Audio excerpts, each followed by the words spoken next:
One of the first things we had to do when we started coming to New Life, we realized we'd sit at the back for a few weeks, and it was time to get plugged in, and we knew to make those connections and know these people and make friends, we had to get plugged into a life group. Life groups are all about, those are the people that know you. Those are the people that know you deeply. They know when you're sick. They know when your kids are hurting or when you're hurting, or there's a great thing in your life. If there's a praise, if something great happened to you, those are the people, that's where you connect. That's where that really happens.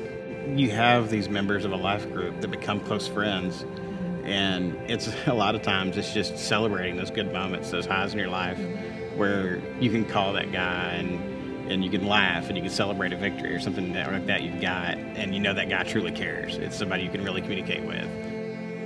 At the beginning of August, my dad passed away.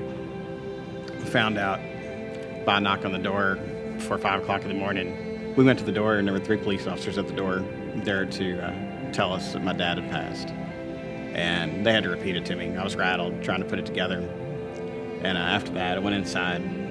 I sat there and just kind of fell apart. And I knew my next step was I had to go tell my mom. And as I was getting ready and leaving to go tell my mom, I stopped to talk to Beth, and she looked at me and said, "Hey, can I tell her life group leader?"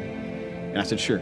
As I was driving down, about the time I got through Little Rock, texts started flowing in. You could see phone calls, and I could see all this stuff coming in, and it was overwhelming as the word spread like wildfire through the church.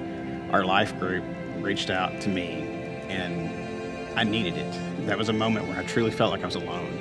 And I had those guys reminding me, hey, God's here for you. And they were being hands and feet of God to me. I had guys calling, checking on me, showing up at our house.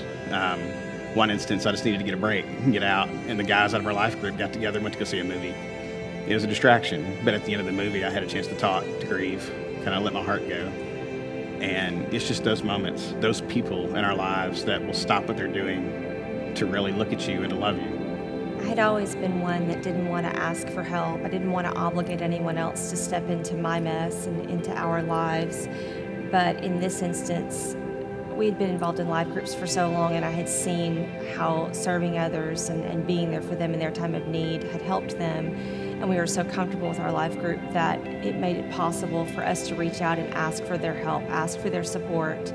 And they delivered in a big way. As guys, a lot of times we want to say, we got this, well, I'll handle it, I'll take it over on my own.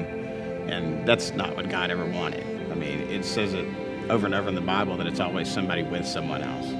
Even after Jesus' temptation coming out of the wilderness, God sent angels to him to help him. It wasn't, the one person that you wouldn't think would need it. He had a team around him and healing, and we need that. You need those people around you. It's your family.